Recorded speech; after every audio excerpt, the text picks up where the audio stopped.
मध्यस्थता में हैं कि आप लोगों को मध्यस्थता करनी है, आपको लोगों को समस्याएं देखनी है और उसके अनुसार आपको प्रार्थनाएं करनी है परमेश्वर के सामने। क्योंकि जब आप प्रेयर करेंगे परमेश्वर बदलेगा माहौल को। मैं आपको बता रहा हूं, वो अपने मन को चेंज करेगा, माहौल को बदलेगा। मत्ती 8 उसकी 28 से 34 आयत में लिखा है, जब वह उस पार गदनेरियों के देश में पहुंचा तो दो मनुष्य जिनमें दुष्ट आत्माएं थीं कब्रों से निकलते हुए उसे मिले और वो इतने प्रचंड थे कि कोई उस मार्ग से नहीं जा सकता था। उन्होंने चिल्लाकर कहा, हे प्रभु के पुत्र, परमेश्वर के पुत्र, हमारा तुझसे क्या काम, क्या तू समय से पहले हमें दुख देने आया है? उनसे कुछ दूर बहुत से सूरों का एक झुंड चल रहा था। दुष्ट आत्माओं ने उससे विनती की, यदि तू हमें निकालता है तो सूरों के झुंड में भेज दे।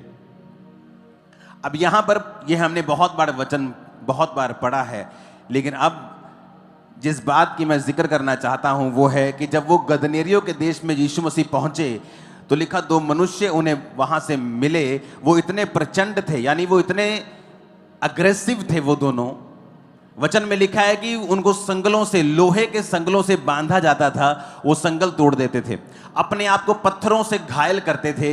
वो इलाका उन्होंने पूरा आतंक से भरा हुआ था, कोई उस मार्ग से जा नहीं सकता था, चाहे वो मार्ग शॉर्टकट क्यों ना हो, चाहे वो व्यापारियों का मार्ग क्यों ना हो। कि अगर मुझे किराए पे एक ऑटो को फगवाड़ा भेजना है तो मुझे 700 रुपया किराया लगता है, लेकिन अगर रास्ता बंद कर दिया, जब मुझे घूम के जाना पड़े तो वही किराया फिर 1700 लगता है। तो जब शैतान आपकी लाइफ में या किसी की लाइफ में काम करता है तो वो सिर्फ उस व्यक्ति को नुकसान नहीं करता, उसके साथ साथ उस इलाके को भी नुकसान करता है, उन लोगों को भी नुकसान करता है। जब शैतान एक व्यक्ति की लाइफ में काम करता है, वो सिर्फ उसी की लाइफ में काम नहीं कर रहा, उसके परिवार की जाके हालत देखो क्या है, उसके रिश्तेदारों की भी हालत देखो, परिवार की हालत देखो, पत्नी की हालत देखो, पति की हालत देखो। आप देखो, जिसकी लाइफ में शैतान काम कर रहा है, सिर्फ उसी की लाइफ में नुकसान नहीं हो रहा, उसके परिवार की लाइफ में भी फाइनेंशियल नुकसान हो रहा है, शांति का नुकसान हो रहा है।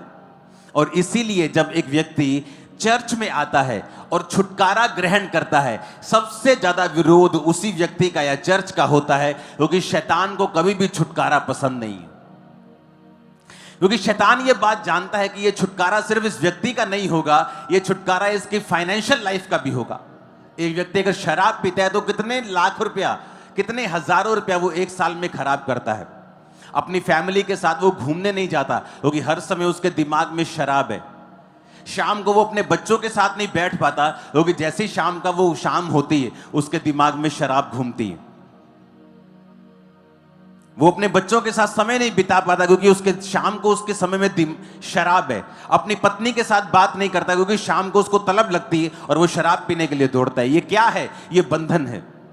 और वचन में लिखा हुआ है कि जब परमेश्वर वहां छुड़ाने के लिए गए तो शैतान कहता तो समय से पहले मुझे दुख देने के लिए क्यों आया है? क्योंकि एक परिवार में अगर एक व्यक्ति भी शैतान के झांसे में है, बंधन में है, तो वो पूरे परिवार का भी उसमें नुकसान होता है। फाइनेंशियल नुकसान, इमोशनल नुकसान, सोशल नुकसान। ऐसे बहुत से परिवार हैं जहां पर रिश्ते नहीं हो पाते क्योंकि उनकी फैमिली का एक मेंबर शराबी है। आपको समझ आ रही मेरी बात ही कि नहीं? और इसीलिए जब चर्च में लोग आते हैं, जब चर्च में आप बोलते हो कि मैं चर्च में जा रहा हूं, सबसे ज्यादा विरोध चर्च का होता है। जबकि यह बात लाखों बार बताई गई और प्रूवन है कि बाइबल में एक भी बार ईसाई धर्म के नाम का जिक्र तक नहीं है। प्रभु यीशु मसीह धर्म बदलने नहीं, वो जीवन बदलने के लिए आए। अगर उन्होंने कहा होता कि हां धर्म बदलो, तो हमें फिर कहने में क्या प्रॉब्लम है? हम भी बाइबल पकड़ के कहते हैं कि हां सब यीशु मसीह ने कहा है धर्म बदल लो, तो हमें फिर क्या दिक्कत है? इसके लिए कोई परसिक्यूशन और भी फेस करना पड़ता तो हम करते, फिर क्या डर है किसी का? लेकिन शैतान इसीलिए विरोध करता है क्योंकि वो जानता है कि जब एक व्यक्ति चर्च में जाएगा और प्रभु उसे छुटकारा देगा तो वो ही नहीं छूटेगा, उसकी फाइनेंशियल लाइफ भी छूटेगी, उसका परिवार भी छूटेगा, उसके बच्चे भी छूटेंगे, उसका भाई भी छूटेगा, उसकी बहन भी छूटेगी, जहां वो रहता है वो मोहल्ला भी छूटेगा। उसे मालूम है। इसलिए जब आप शराब खाने में जाएंगे कोई आपका विरोध नहीं करेगा। आपकी फैमिली एक दो बार बोलेगी बेटा तो शराब मत पिया कर, एक दो बार बाप मार देगा, एक बार बड़ा भाई कुछ कह देगा। वैश्याओं के पास जाओगे तो आप कूल लगते हैं आजकल कि मेरा बेटा तो बड़ा जी फनी है जी, मेरा बेटा तो बड़ा जी ये तो बड़ा मस्खरी खोर है जी, वो नशा करता है तो कोई प्रॉब्लम नहीं है। वैश्याओं के पास लोग जाते हैं, कोई प्रॉब्लम नहीं है। लेकिन चर्च में ही ऐसा क्या है? आप कहीं और चले जाएं लोगों को प्रॉब्लम नहीं, लेकिन चर्च जाने में ही प्रॉब्लम क्यों है? क्योंकि शैतान को मालूम है कि उसको दुख देने के लिए सिर्फ प्रभु यीशु मसीह दे सकते हैं, उसको निकाल सिर्फ प्रभु यीशु मसीह सकते हैं, छुटकारा सिर्फ प्रभु यीशु मसीह, उसको मालूम है ये बात। वचन कहता है कोई उस मार्ग से नहीं जा सकता था, उस रास्ते से कोई नहीं जा सकता था। व्यापारी उस रास्ते से नहीं जा सकते थे, लोग उस रास्ते से नहीं जा सकते थे।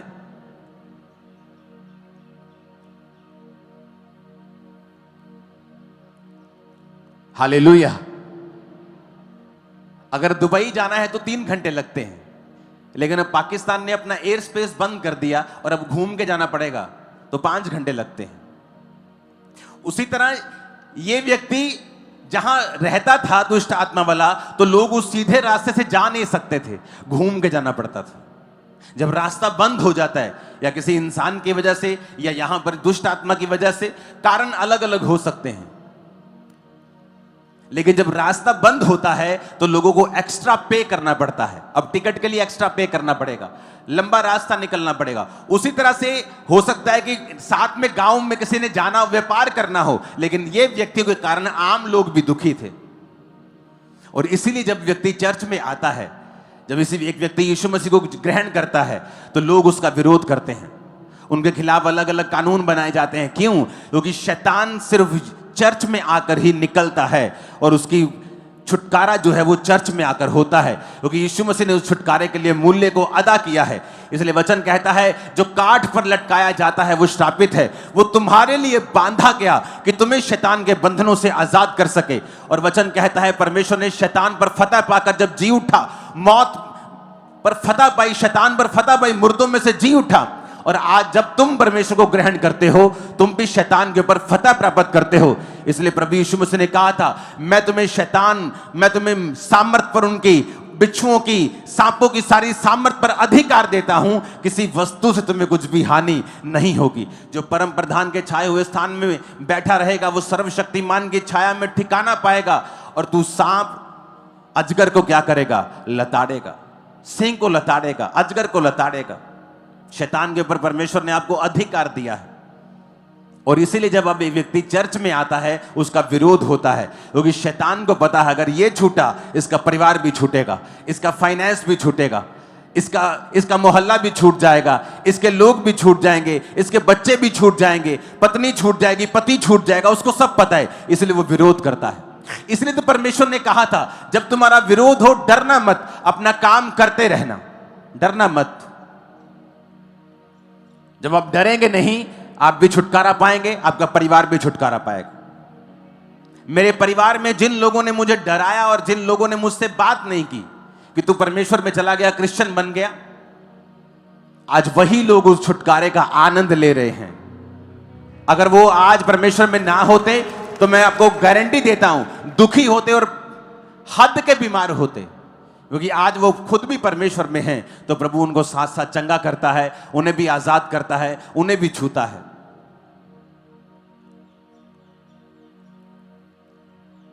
इन छुटकारों के हफ्तों में मेरा विश्वास है कि परमेश्वर आपके परिवारों को छुड़ाएगा, वो आपके फाइनेंस को भी छुड़ाएगा। इस डिलीवरेंस वीक्स में जो कुछ भी आपका बंधा हुआ है यीशु मसीह नासरी के नाम में वो छूटेगा। आमीन। ऊंचाई और आशीष आपकी होगी। हालेलुया। करना क्या है? आपको जीसस क्राइस्ट पे बिलीव करना है। जो कुछ परमेश्वर का वचन कहता है आपको उसे फॉलो करना है। आपको ये याद रखना है कि परमेश्वर ने अपने वचन को मुझे दिया है, मुझे उस वचन को पढ़ना है रोज, परमेश्वर के साथ एक समय को बिताना है रोज, और अपने छुटकारे को परमेश्वर से लेना है। आप छूटे, आपका परिवार भी छूटेगा, फाइनेंस भी छूटेगा। जब परमेश्वर ने इन लोगों को आजाद किया तो वो मार्ग भी आजाद हुआ, साथ में लोग भी आजाद हुए, साथ में उनके परिवार भी आजाद हुए, बहुत चीजें आजाद हुई। मल्टीपल डिलीवरेंस आपके परिवारों में और आपकी लाइफ में आता हुआ देख रहा हूं। आमीन। जितना